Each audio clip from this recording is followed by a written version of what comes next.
So let's get started. As you know, this conscious forum is designed for us to get together and really talk about consciousness and how it affects us, building psychological flexibility and putting us in best position to thrive in a crazy time. We know that modern America is chaotic. It's full of all kinds of ambiguity, and we're having struggles as a whole. In fact, if you look at the quality indices and look at people as far as their mental health and how they're doing, most people are struggling. So we've kind of put this together as an opportunity for us as fellow humans to come together, connect. Today, I'm going to kind of create a little introduction, and then we'll go into what I think is the best part, and that is answering your questions, sharing your comments. So we're kind of collaborating here together, and I love the way we do this. This format is great for me to learn from you, and I think it's great for all of us to learn together. So let's go ahead and get started. This is you can go. This is one. We do this every first Tuesday of the month. Sometimes it gets modified because of my travel schedule. But as a whole, all of these are recordings. All these sessions go up on drwayneanderson.com on my Thought Leaders site. And you're welcome to use them. They're all free of charge. They're all here to help us learn and grow. And if there's something that you need to listen to again, then great. We'll put that up for you to do that again. So let's get started with today's subject.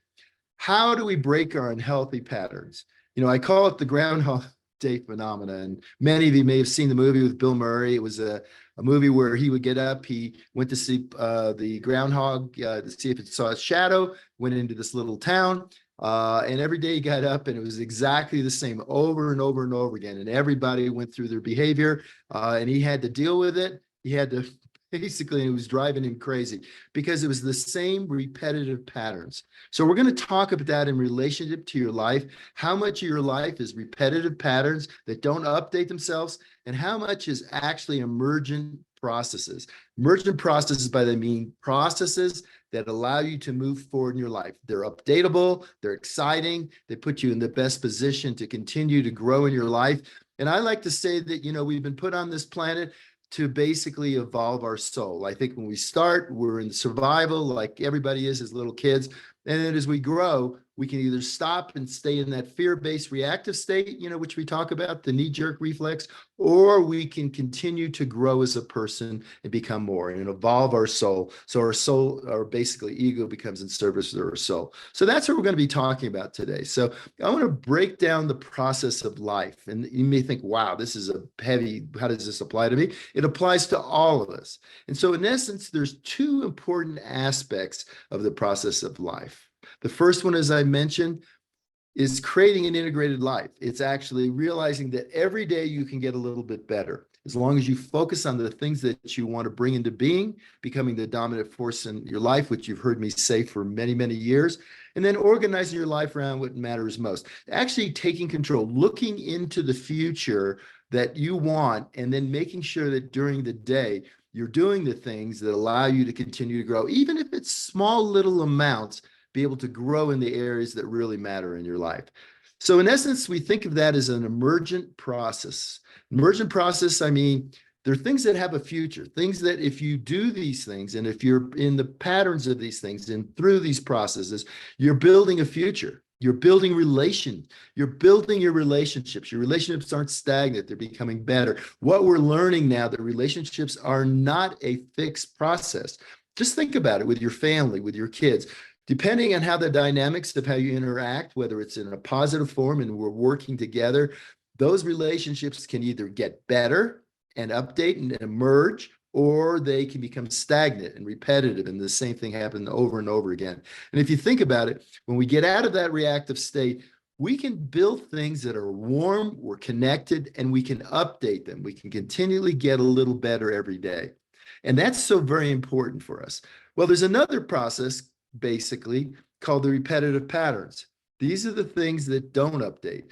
They're stagnant process. They happen over and over again. And if you think of them, there's no updates, there's no development. And this can be in many areas of our life.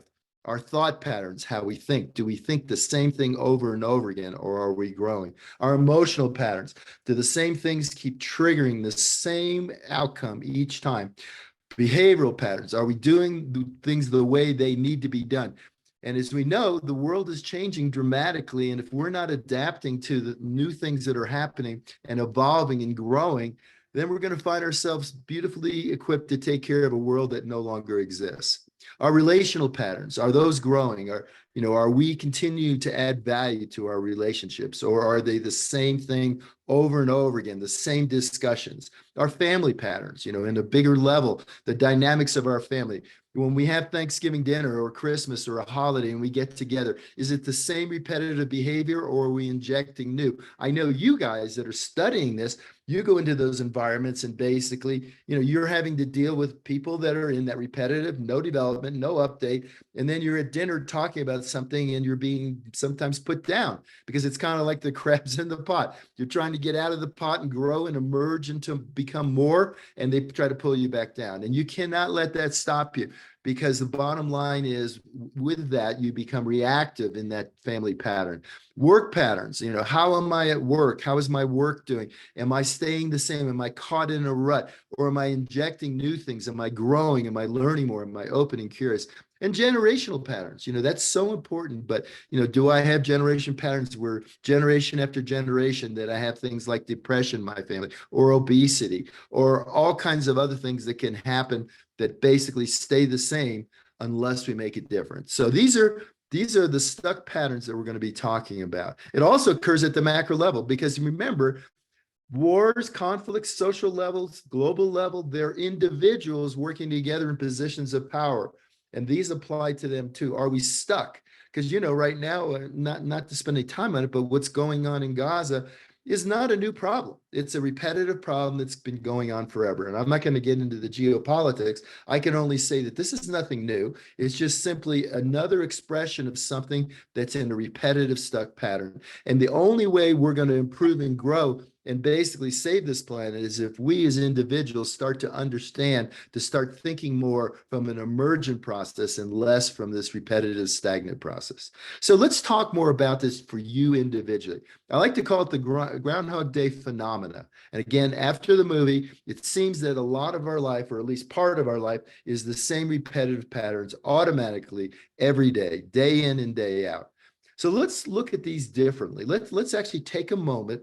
Let's take a deep breath and let's examine this. And this is for each and every one of you to kind of think about in your own life. One of the things I'm here, you might be able to tell, I'm up here in the mountains. And basically, I'm working up here, but what's great is I'm skiing, and I'm getting ready to go heli skiing in April in a very difficult area up in British Columbia. And so I want to be ready. So I go out with my ski instructor, and I listen. I listen to everything. And I'm now a pretty good skier. I mean, I heli ski, but we had a big dump of powder. And bottom line is, we went into some really gnarly stuff. I mean, stuff that I'd never done before, with big crevasses and stuff. And I had to be on my game. And there's still some things that get uncovered that I'm not as proficient at as I need to be. But rather than try to put it to the side, I'm fully open. I'm listening. I'm saying, no, in this period, let's really work on this, and let's work on getting that to that next level where I can handle this. Because when I get up to British Columbia, there are no ski trails. It's just wide open mountains, and they drop us off at the top of a mountain, and you go down through the wilderness, through all kinds of stuff, and you better be ready. So I'm open, because I want to look at some of the things I do. One of the things I do, I don't turn enough down the mountain, so I'm not torqued enough. And so basically, I'm really looking at that and say, okay, what do I need to do every single time I make a turn to make that difference? The same thing is with our life, with all the things that are important.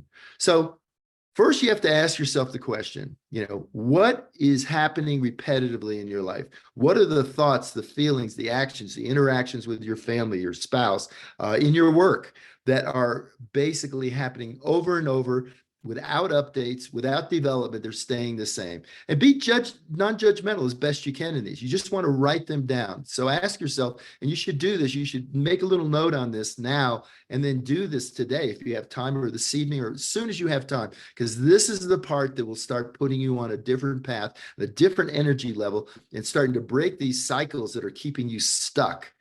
So we want to create more space around these things, and we want to be more aware, because for us to change these repetitive patterns, we have to be aware. So How do we practice this? Well, going down, I know most people struggle with this, but I can't tell you how important journaling is in every aspect of your life. So start journaling. Take your journal and during the day, write down the repetitive patterns, the things that happen over and over, the things you're stuck at in terms of how you think. Are you in a cognitive emotive loop where you keep thinking about the same thing? Write those down. What emotional patterns when you see something or act or you're in an environment, the emotional things you get? What about the physical patterns that you feeling you have in your chest or in your jaw?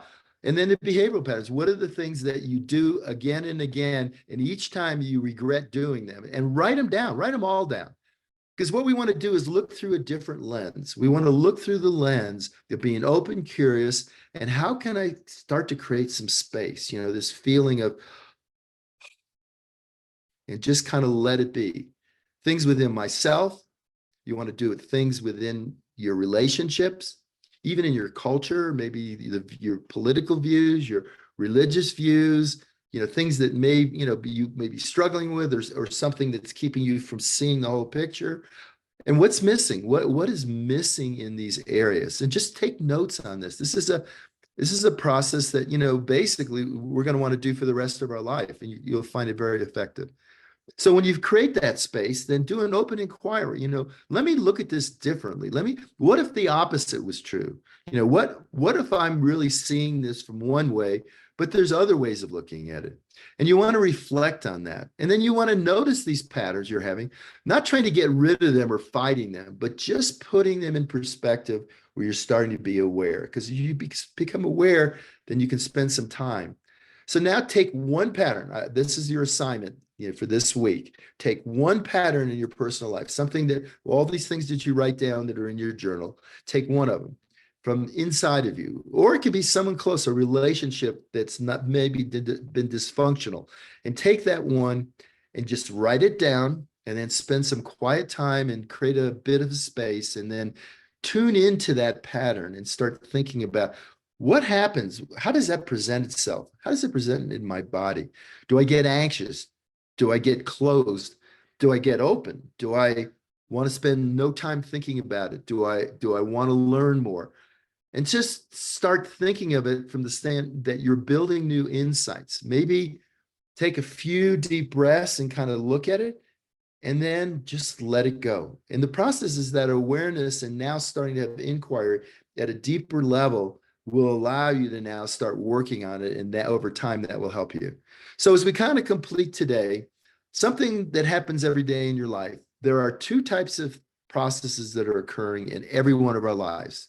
They're either emergent, ones that are updating, they're getting better, and it may be slow progress, but you're seeing some growth.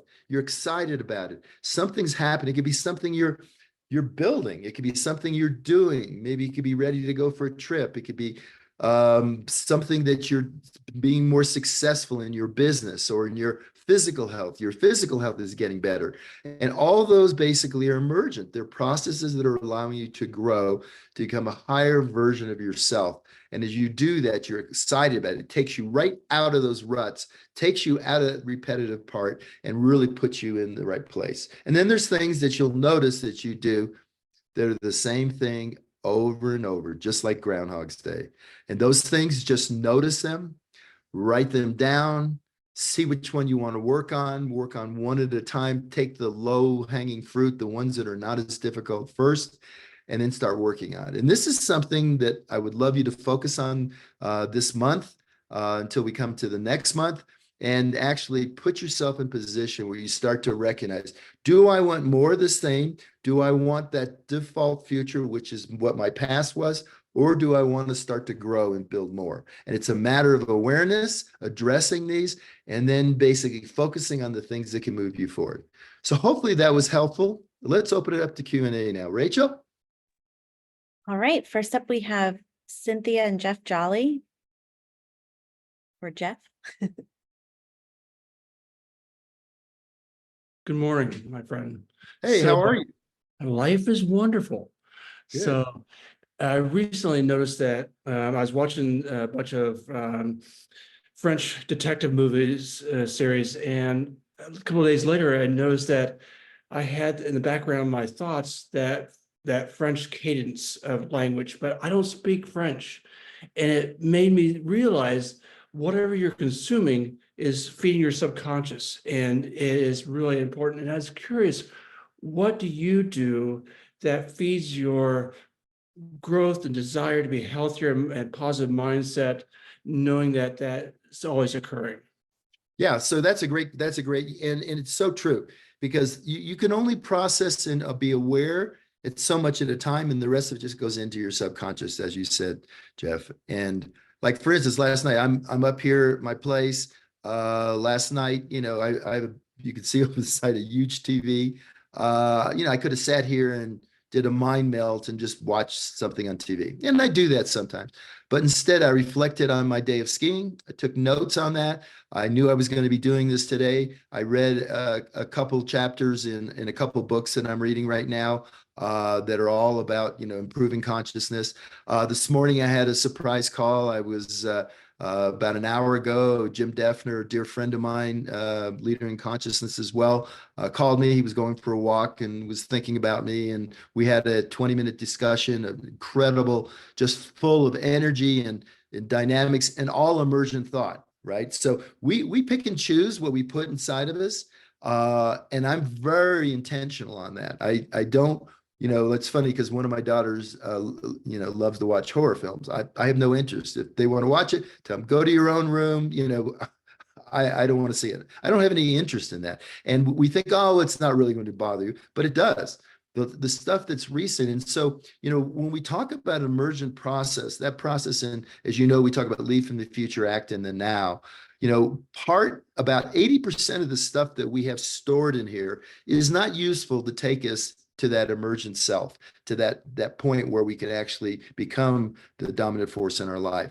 And so I do a lot on whittling it. And it may be not on just the input you're getting from the TV or from what you're listening to, but also from your relationships. If you're in toxic relationships, sometimes you have to minimize those. You have to put yourself in position where, you're still cordial, but you don't go out of your way to spend time in those environments, because I like to be around people. Like Jim is a great example. I mean, I was excited about doing this call, and that just added such value. We talked a little bit about what I was talking about today. He talked about, one of the things that he's doing right now. And just that synergy that occurs is explosive, because what it does is it opens up the prefrontal cortex, which is the creative area. It's the executive centers. It's the part where we collaborate.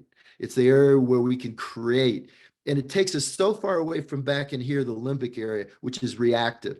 And in the baseline, as I was showing in, with culture and with society and with all the stuff going on in the world, it's important to know what's going on, but it's important to also realize in your sphere, what do you have control? It's kind of like the serenity prayer for alcoholics, right? You got to know what you can change and what you can't change, and have the wisdom to know the difference between the two.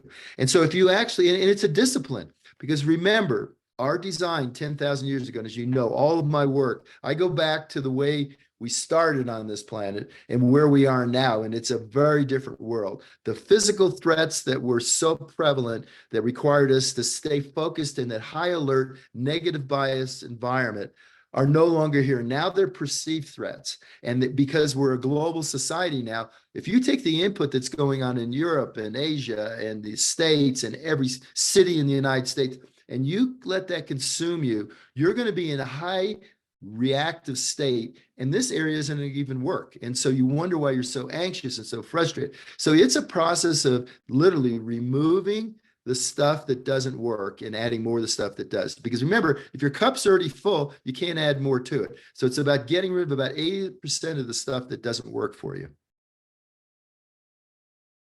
Perfect. Thank you. You're welcome. All right, Rach, who's next? All right, next up we have Wanda. Wanda, can you come on camera and unmute yourself?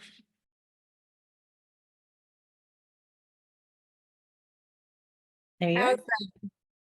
Hi, Wanda.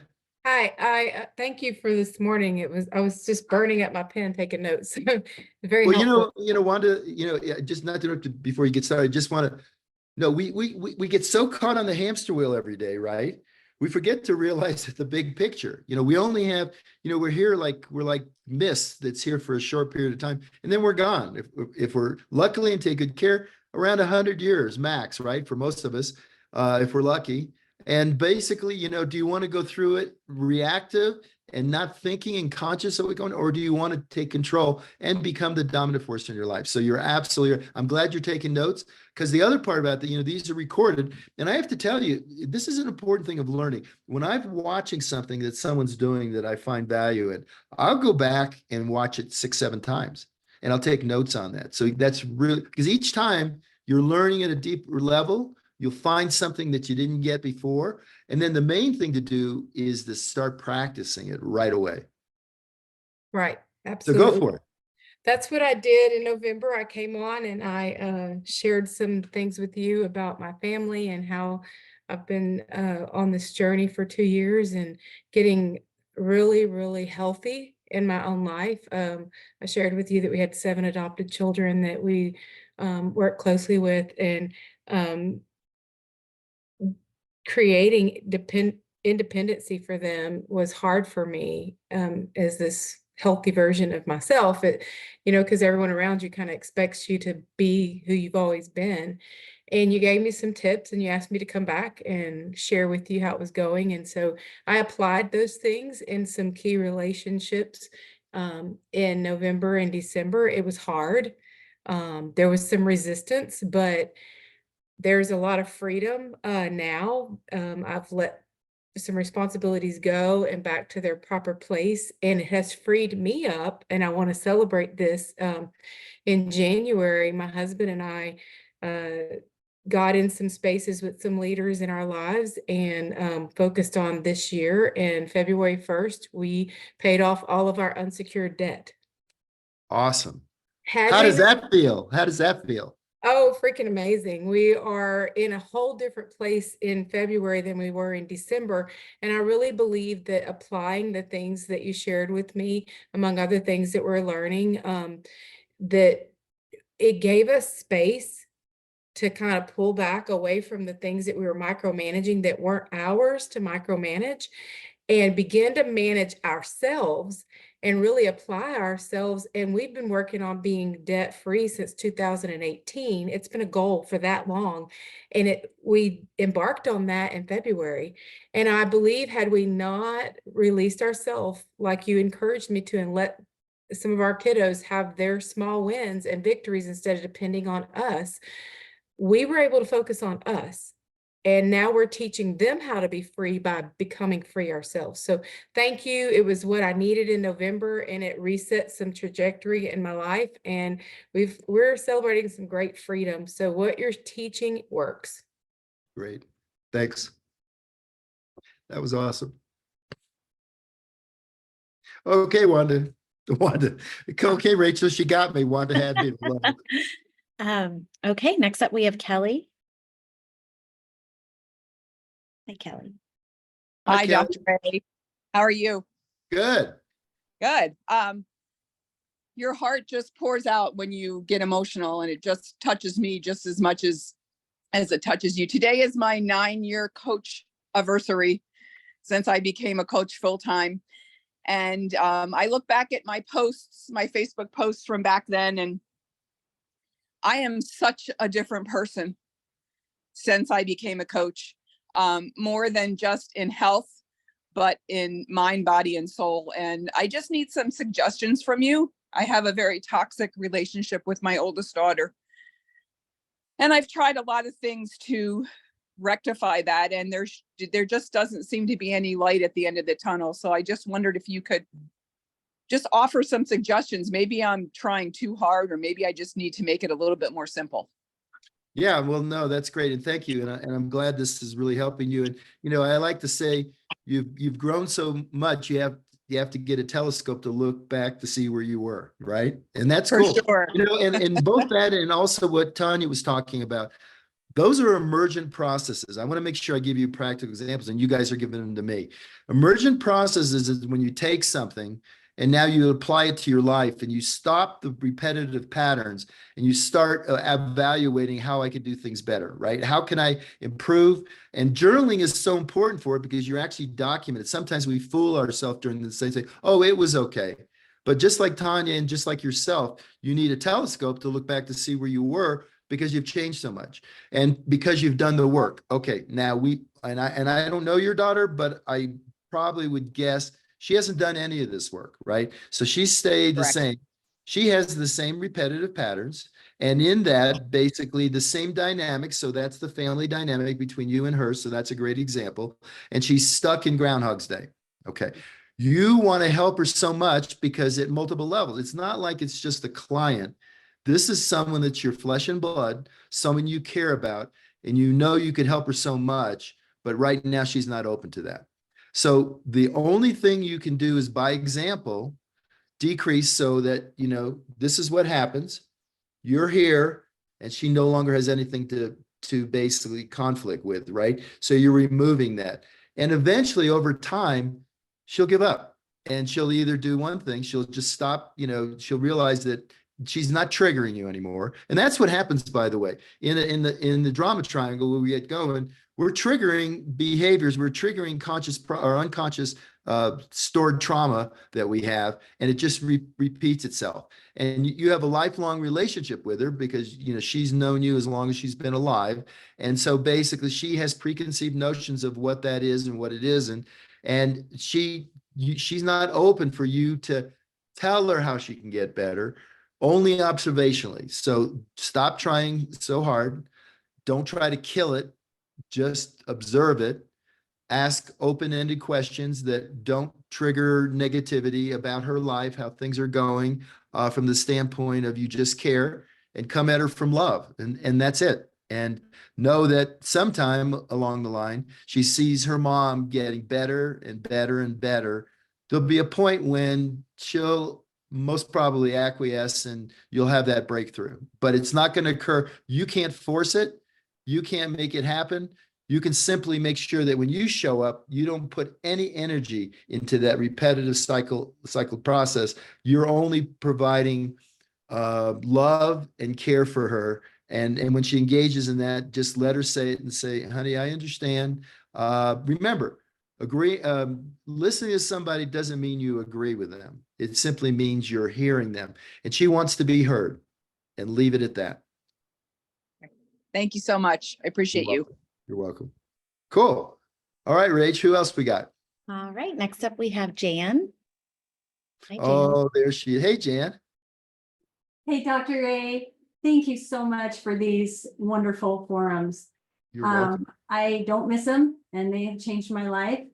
I just celebrated my 14-year health anniversary. So I'm so grateful for everything that I've learned through this time.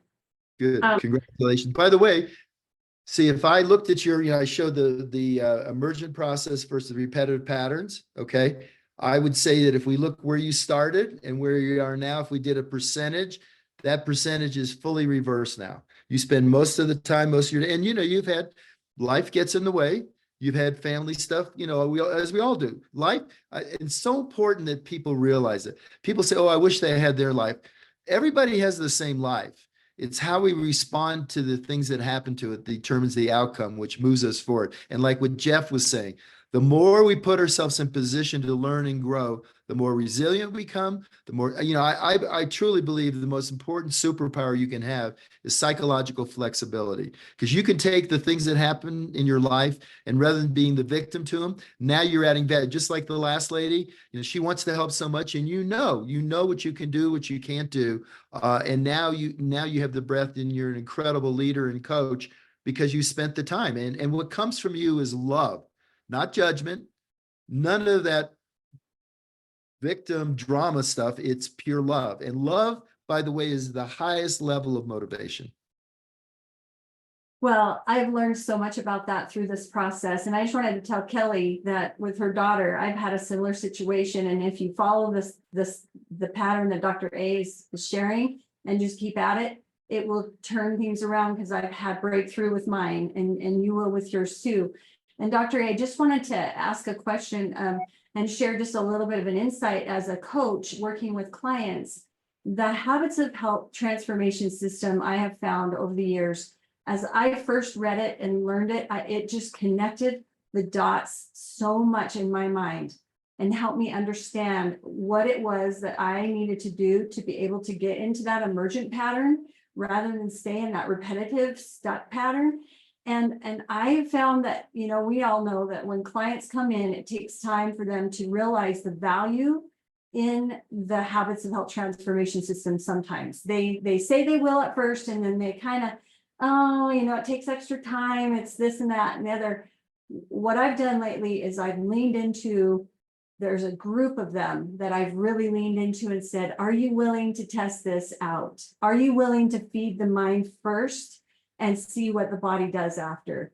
And so we've set up this plan where they really lean into their life book and to the community and into our Facebook groups. And they're really working with me, and we're working on them sharing and using all these different parts of their brain to get the information in consistently over time.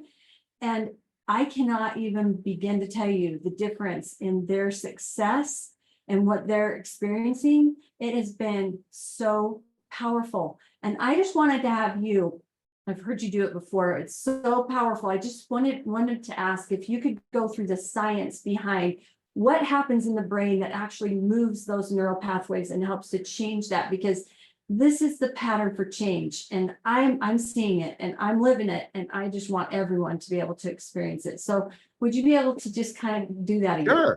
Sure. And before I do that, you just gave a perfect example of when I talked about what an emergent process is. Remember, I said it has a future, it's warm, it's connected, and it's updatable. You just described all four of those. And what happens relationally when we're in a new, when we're changing the pattern, when we're evolving the pattern, and we're working collaboratively, the fear, the anxiety, all these things that are current from the default future, which is the negative bias we have, start to evaporate, and we build the confidence and feel about it. And the way our brain works is, in fact, they're finding out now, even in your 90s, we have neurodegeneration, where we actually develop new neurons and new connections. And you know what we feed, wired together, fires together, right? And so if we're firing it, thinking this new way, just like Jeff was talking about, if you put something in there that's negative, that's not what you want, it will disrupt that, and it'll create more of those repetitive patterns. To break those repetitive cycles requires us to have a desired outcome. And when we're focusing on the desired outcome, which is optimal health and well-being and being the dominant force in our life, what happens is we now no longer feel irrelevant. And in this world today, with AI and everything going on, these simple human connections, and I call it human transformational technology, and have for the last 3 or 4 years, this is the strength of us working together, is that at a time when, you know, basically Chat GPT and all this stuff can create all kinds of factual information, the heart and soul of what makes a human, the purpose that drives us forward, is the part that awakens our soul and actually reprograms ourselves. So like, you know, I talk about, if you have a negative thought going on and process, like, you know, I always use the example of because it happens to us, all happens to me where I live in Florida. It happens because I have a 25 mile an hour or 35 mile an hour road, and we have some elder citizens that are going 25 or sometimes less. So I have to use it all the time. And I always smile because I use it as an example, but I could get into that negative space like, oh my goodness, I need to be somewhere.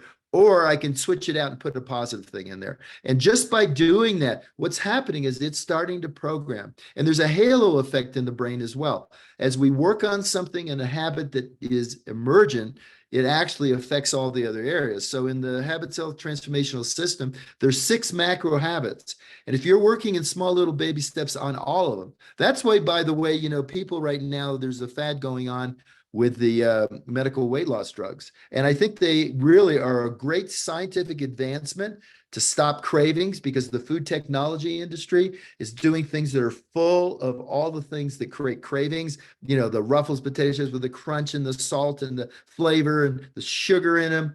And so those things, for people that are highly susceptible, they fulfill a role. But creating health and well-being is something very different than that. It's actually what you're doing. It's learning the 6 macro habits, learning how to reprogram our brain. And then actually we have now videos and work done that show actually in live watching those new synapses occur where the axons and the dendrites are reaching out and you have new neuronal patterns being formed in the brain. So that's when people get focused on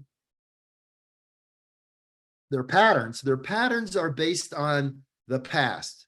It's repetitive things from the past. When you become emergent and that becomes your goal, you're creating new. And when you create new, those build new neural pathways. So no matter what happened in your past, what your mom or dad or environment that happened in your life 30 years ago, it's fine to recognize it. It's now fine to reconstruct it in the fashion that I learned from that. And now I'm going to build the future one. And every single one of us has the opportunity to do that. We just have to make the decision, stop focusing on looking back because that's an anchor that's pulling you, and start propelling yourself into what you really matters.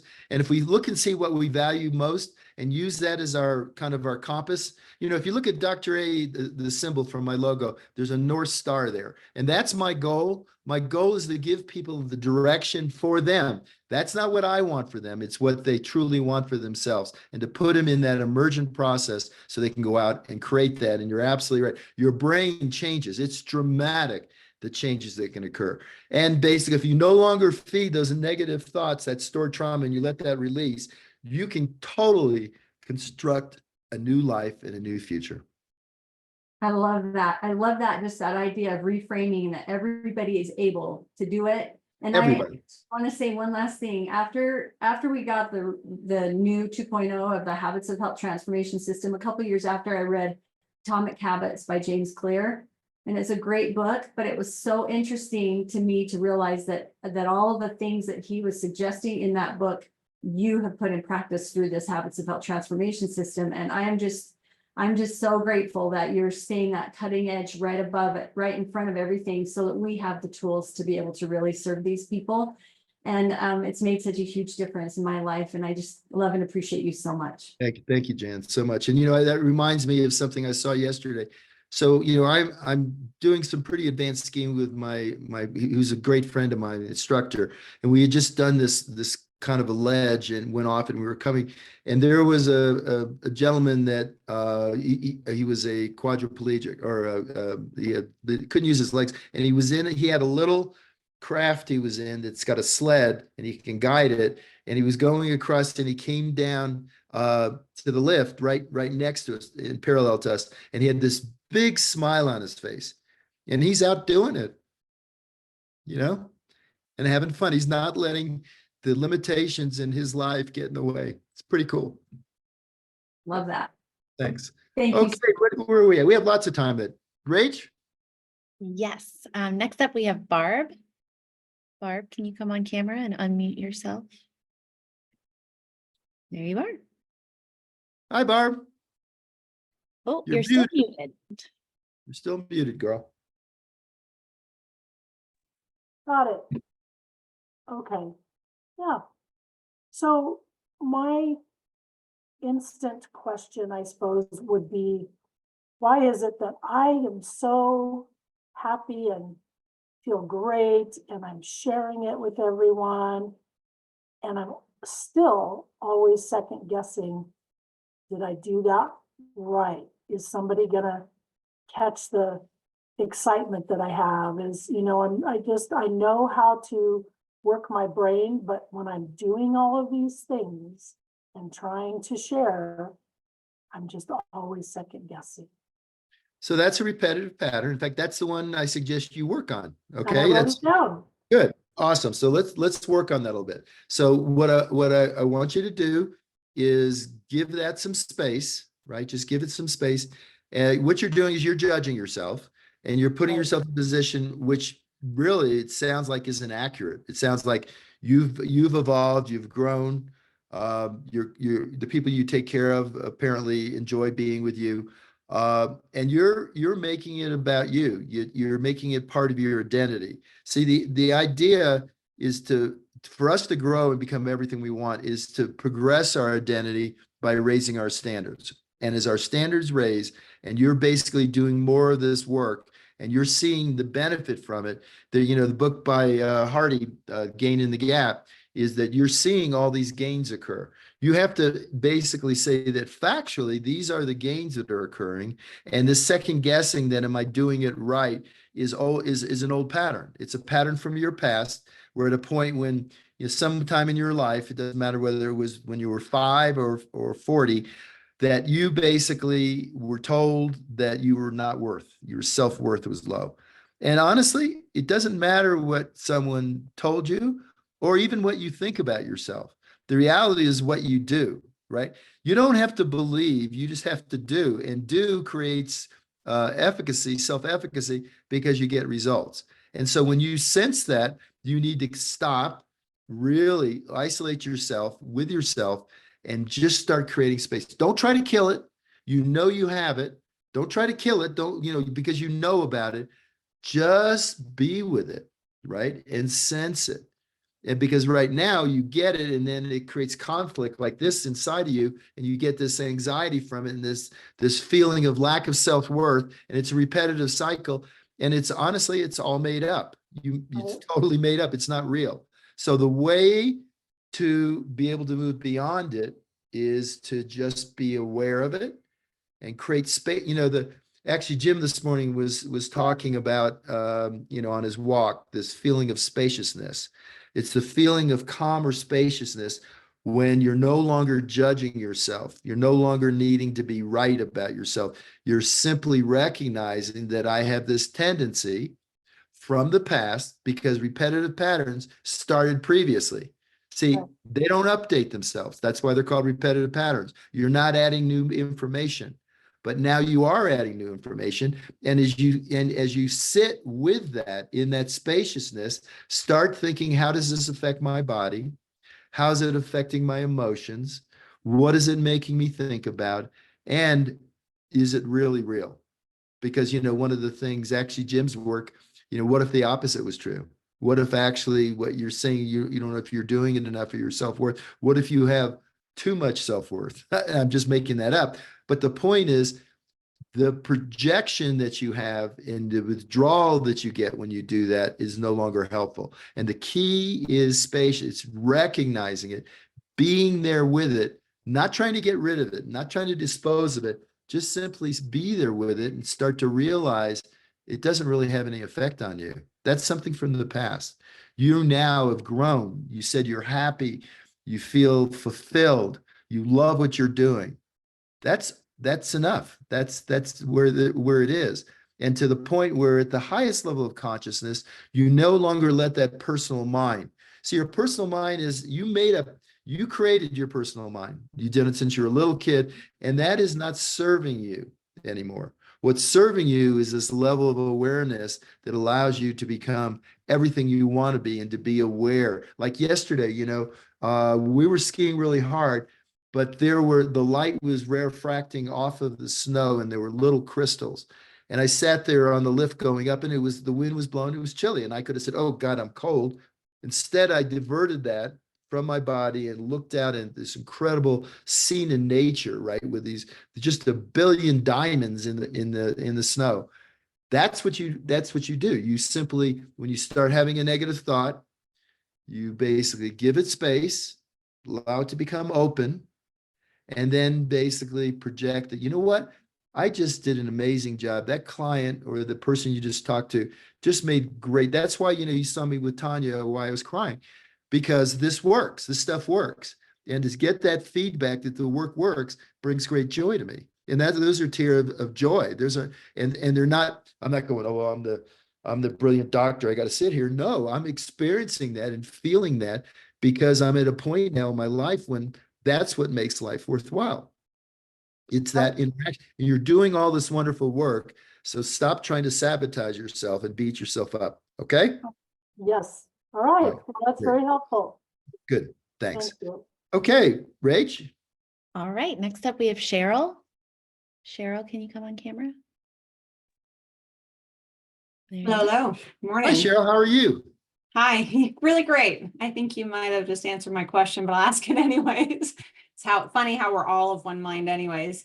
And Yeah. my question is balancing between doing the self-inquiry to see what's in the way of me being the dominant force in my life versus doing the work to prove you're the dominant force in your life. Because sometimes there's this mentality of there's no pain, no gain, just go out and push through it. And I find sometimes I'm just frozen if that happens. And then there's times when I'm sitting on the couch being in my comfort zone and I do need to kick off. I need to kick myself in a little bit of a push. And I was thinking about the guy on the slope you said, like he just has a big smile. I'm sure it took something to get up there and he's just loving it. And I know there are these times when just a little push and I'm like, oh, I am amazing. This is great, right? Because otherwise I'm in the story about myself. And so I'm wondering if you have an answer and you might have, you just said being present in the moment. I was like, yeah, that's probably it. But balancing between these different ways of motivating ourselves and Yeah. so that you're not frozen and you're actually moving Yeah. ahead in life. Well, you said a word that's like nails on a blackboard to me. Okay, so I'll start there. You don't have to prove yourself to anybody. Stop trying to prove yourself. Stop looking for approval.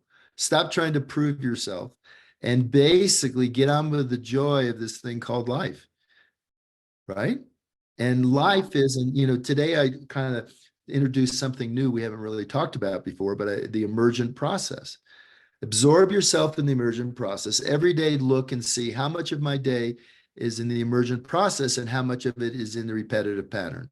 Because the repetitive pattern doesn't update, it doesn't develop, and it continues to create the same suffering. And those thoughts you have are all part of that repetitive process. So the goal really is to remove that repetitive process through awareness, understanding, which you're starting to have, and just be there with it, right? Stop trying to kill it because you want to kill it. You don't want to kill it through your knowing.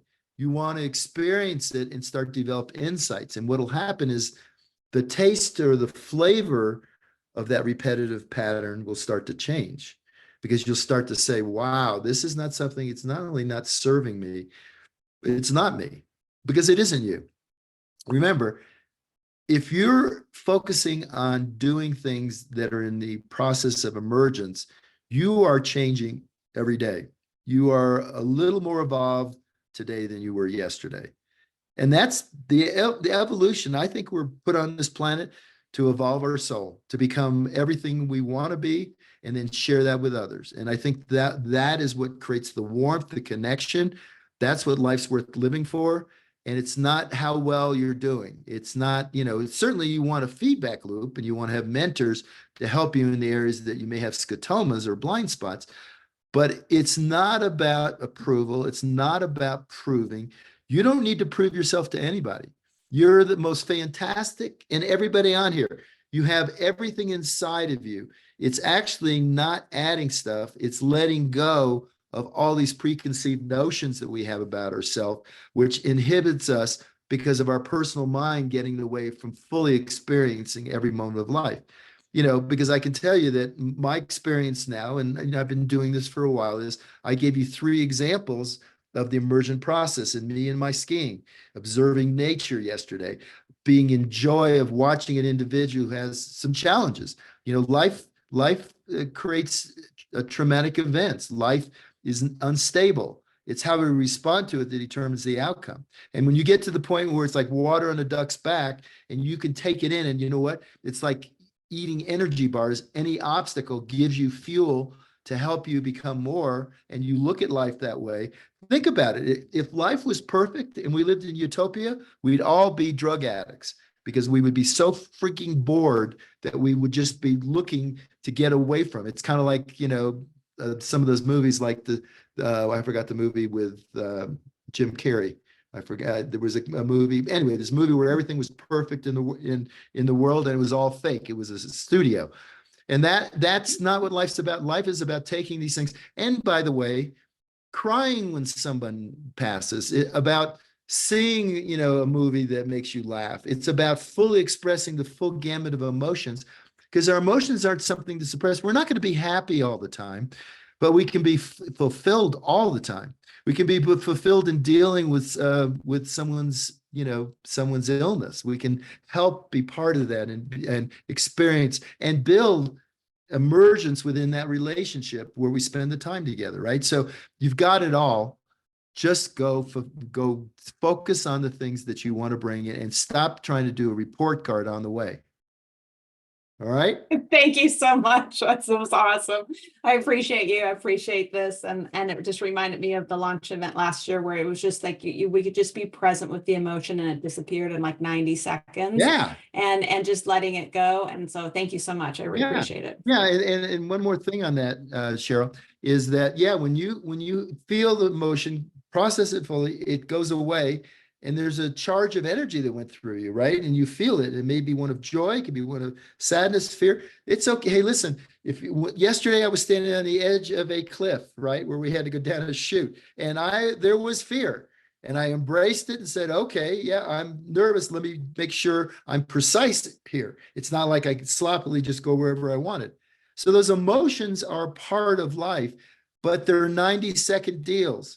They're not, when you grab onto them and don't let it go, or you suppress it down and don't release it, then it becomes a neurosis. Then it becomes something that's not real. Then it's not the proper response of responding to a stimuli in the environment. Then it becomes a cognitive emotive loop. Then it becomes the stored trauma. And then it becomes something every time something stimulates that. Like if you saw a snake and now you see a rope on the road, you're suddenly, totally neurotically not going into your garden because you're worried there might be a snake there, right? I mean, then life becomes retracted, contracted versus spacious. So, all right, go get them, girl. Thank you. Yeah. Okay, we have time for like one more, I think. All right, next up we have Ruthie. Ruthie, can you come on camera? It's saying no, you cannot start your video because the host has stopped it. Well, that's a bad host. Chris? There There we Okay. go. There you are. Yay, it worked. Okay. Wow, I love this forum, Dr. A. I just love it. I'm so grateful for you and everything that you offer to us. I'm glad you may have, I don't know. I don't want to answer the question for you. I'll just let you answer it. Go ahead and answer it. Save me some time. So you were talking about with one, I think it was one of the first people that came on, and you were talking about, the things, basically what I heard was the mental diet, like what we allow in, we have to kind of make sure that we're paying attention to that. I love personal growth, personal development. Like I listen to, I come here every month. I love learning about this kind of stuff. And I'm starting to notice I collect a lot of things to listen to, read, watch, that kind of thing. And potentially to the point where I can't actually absorb and apply it. And I guess I was just wondering, do you have a rhythm or a pattern of consuming something new? Because it sounds like you're reading books faster than anybody. I want to be able to read more. But I just wondered if you had a rhythm as far as like consumption versus like integration or something. No, that's a good, and I like it in general. Think of your life, right, as we build an integrated life into input versus output. Okay. So your place on the planet isn't just to be an observer, it's to be a contributor, right? And so that's the goal for all of us, whether you're contributing to one child or contributing, hopefully at a level, my goal is to be part of a group of conscious leaders that help change the planet. That's the goal. That's the goal, not to do it on my own. It's to do it fully collaboratively with a bunch of conscious people. And that is the output. So though, yes, when I do input, I basically pick things that allow me to enhance my future, or the future that I want for my role on this planet. But I take a lot of time off, and I do things that basically contribute to other people, whether it's individually with my daughters, whether it's with coaches, whether it's with leaders, whether it's with giving lectures like this, whether it's learning on the slopes. And I don't, it's not that I just want to absorb. I create a kind of a menu, a time block to that, right? So when I do read, I'm not reading fiction. I mean, if I want to relax totally and just melt, I'll watch a good movie, or I'll watch, something, occasionally on Netflix, although I don't really like to do that because then it's usually a series, and then it, You get either, sucked in. yeah, you get sucked into it, and then and because I'm curious. So as a whole, when I'm learning things on increasing consciousness and growing as a person, I'll specifically take things that allow me to grow. I don't read things, most of the stuff out there, from what I've read so far, about 80% out there is just the book has one idea in it, then they make a whole book about one idea. Well, all they need to do is learn that one idea, and there's many quicker ways to do that. So you don't want to get yourself overwhelmed. What you want to do is apply. So journal and Mhm. apply.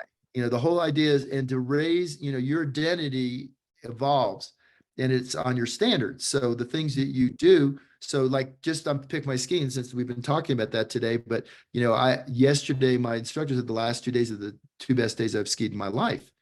And I've Wow. been skiing for 40 years, right? So the bottom line is, even an old dog can learn new tricks. And the same thing it's about applying it. In fact, how you really truly learn something is 3 parts. It's elaborative encoding, which means you take it into something you already know. Second is space repetition. And the third is recall, right? You recall it.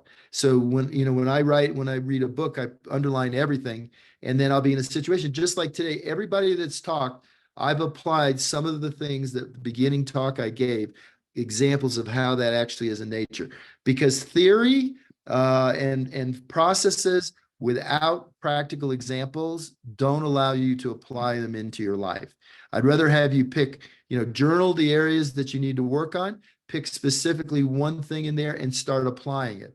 Because without space repetition, without recalling it, like, I'll have something where I cannot remember a name of something, and I'll spend the time to make sure we figure it out without looking it up, because that's called recollection. That's recall. That allows you to take the association areas in your brain and pick something out of your memory and then make it work. So you want to use all the parts of your brain, and input is only one of those. The output needs to be balanced. So you need to do things and apply those things. Does that So make that sense? you can recall it. I think what you're saying is part of the learning is actually practicing it, sharing it. That kind of thing. Yeah, Yeah. and if you look at emergence, as I showed, it's connection, it's warmth, it's updating your future, it's updating your relationships, it's updating and improving those things, making them more proficient, not less. Don't take relationships for granted. Add value into them, and that will pay you back in an incredible way. Cool. Thank you. You are welcome. All right, Rach, we're out of time. I know we're going to start doing something new. We're going to put at the end of this one what next one's about the next month. And one of the things we want is you to share this with all your friends and people, way beyond our health network. And let's get more people working on going to the mental gym. So with that, why don't we put up the slide which says what we're going to be talking about. So in March, we're going to be talking about how to build an integrated life. Today, we mostly talked about basically repetitive patterns and how to start unraveling those and moving forward and basically creating an emergent life. And that's what we're going to focus on next time, is about building an integrated life. So get everybody on the call on March 5th, and we'll have a bunch of fun. And you guys take this, do your journaling, take down those repetitive patterns, find one that you really want to work on, give it space, give it basically room to expand and understand, get some insights, and then basically let it go. God bless you guys. Have a great week. Bye.